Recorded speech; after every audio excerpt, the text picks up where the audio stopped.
Hello. Hi. My name is Peter Joren. I'm from the Netherlands and I will discuss a multi-level design model today.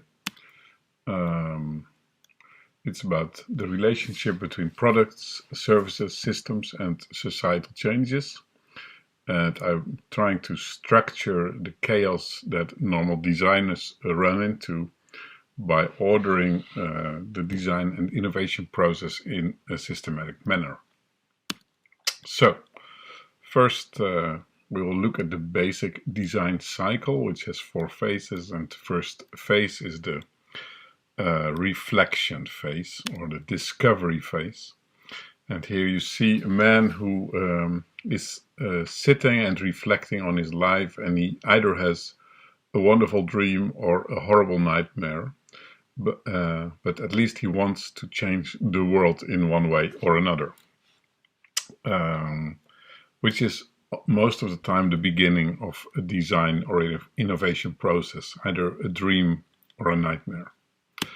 And then the next phase is the definition phase or the analysis phase, where you try to kind of make sense of the dream or the problem in a little bit more structured manner. Here you see this man, it's more a little bit analytical part. You see he has the idea on the shelf, but tries to structure it a bit more. And then there's the next phase, which is more the develop or synthesis phase. So here you see that he's kind of making sense of the concept, and then he creates something new. And in this case, you can see it's kind of a seed, a red boxed seed, which he thinks is a great idea. So you see some sketches and some drawings. And then the next phase is the experience or testing phase, or also called deliver. So here you see the man who has the drawing on his desks, but then he's actually making the product as a physical tool. So he's creating something. Here he has a stack of it, and he's saying things like, wow, this is a great idea. And now we have had 4 phases of the design cycle, but actually what happens is it continues, because he made it, but then he starts using it. So here you see the original man again, but now he's not only dreaming about the future, but he's actually experiencing the new concept, and he has an opinion about it. And if the opinion is positive, the process stops and he's very happy with his new design. If his opinion is negative, then the whole design cycle may start again. So this is kind of the total loop from discover, define, develop, deliver, and that together is the design cycle. It's also called the double diamond, or the 4 Ds. British Design Council made up that term. So I call it reflection, analysis, synthesis, and experience, and I use a little bit different names because I try to have a similar description for change process, both from a design perspective as processes that come from a more societal change processes. So, and I will also explain that I think these processes take place on different system levels. So I describe them as the product technology level, the product service level, the socio-technical level, and the societal level. And on each of these societal levels or system levels, change processes or innovation or design processes can be distinguished. Okay, let me check if... Yeah. Just checking what happens with the video. Okay, so So we go from product technology level to product service level to socio-technical level to societal level. And we do that for two projects. There's one project about mobility, and there's another project about education. And by comparing both, you can see that this approach can be used in very different situations or very different kind of projects. So you see both of the design or multi-level models. The left one is for education project we were involved in. The right one is for more a transport project. And we will explain it in a similar way. So let's start with the first phase, which is the reflection phase, or also the discover phase. And let's, for instance, take a look at the problem of transport, where you say, okay, there's this very dirty trucks and they pollute society. And now we are actually moving upwards in the system, because here you see we're not only looking at the trucks anymore, but also at the whole transport system as a whole. So where at the lower levels, it's perhaps about one truck being polluting the environment. Here it's perhaps also about traffic jams in a certain neighborhood. And if you look even to a broader system, it's about environmental pollution and, for instance, the heating of the earth, where or problems with the ozone layer, which is kind of a huge challenge to take on. If we look at a totally different thing, it's about education. So here is at the lowest level, it's individual pupil that has problems with learning. And then if we look at a little bit higher level, we can take a look at the school or the classroom, where there's a teacher that's not happy. They cannot use internet, and all the students are bored. And on a little bit higher level again, it's not about the individual classroom, but it's about the schooling system, where all the pupils that come out are the same, and actually there's not a good match between what the society wants and what the schools offer. And even on a higher level, we could discuss the digital divide between different areas of the world, where some have very good education and some have very bad education. So let's first take a look at the big picture once more.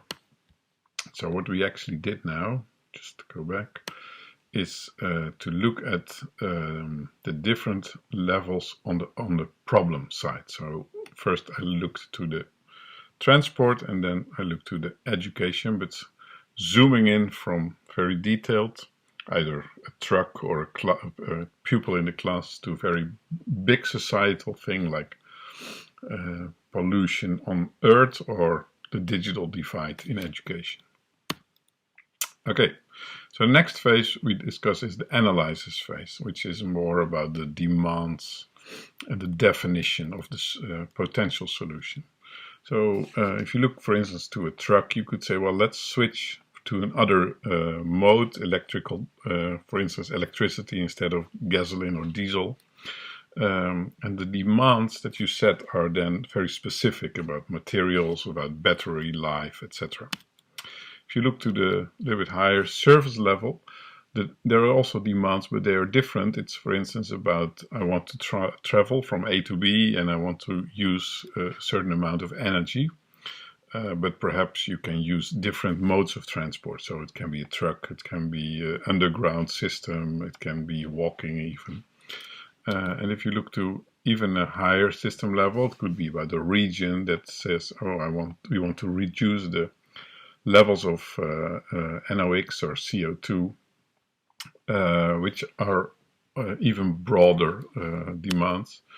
And on a societal level, it could, for instance, be about the Millennium Development Goals, where one of the goals is about environmental sustainability. So on the right side, you see here a problem with the Earth and the temperature rising, and this is kind of the ideal on the left, that you want to have it more environmentally stable again.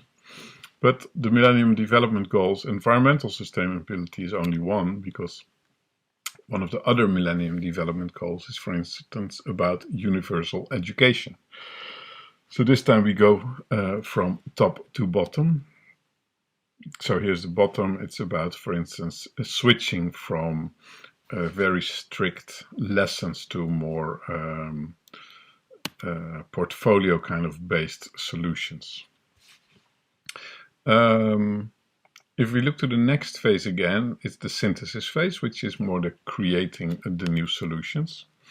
And here it's interesting to see that at the lowest level, it's often about individual designers, for instance, behind a CAD computer, creating solutions. And if we go a little bit upward, it's often about multidisciplinary teams that have different expertises that work together to create services and solutions or business models. And if we go even a little bit higher level, it's often about different organizations working together, like companies, but also government or NGO, non-government organizations, that together have to do something. For instance, if I want to change certain regulation for transport, I cannot do that on my own as a company. I need the government to do that.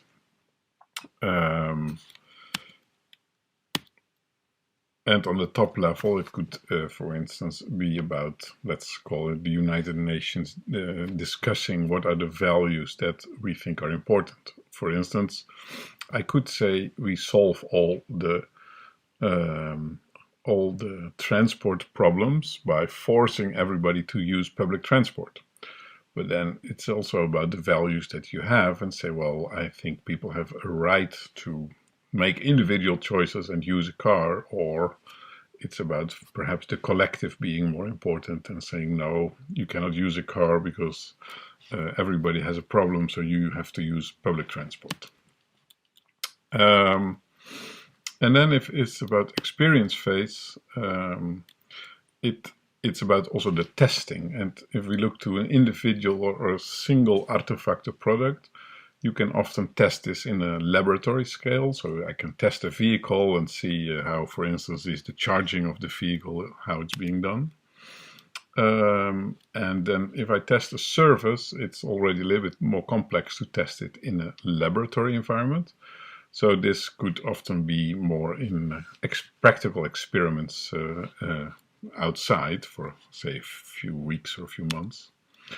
And if I look to real societal changes, for instance, incorporating a new law or a new infrastructure or certain policy developments, then it's not so easy to test, but then it could be about, we call it niche experiments. So for a certain amount of time in a specific area, I can try and test some things out.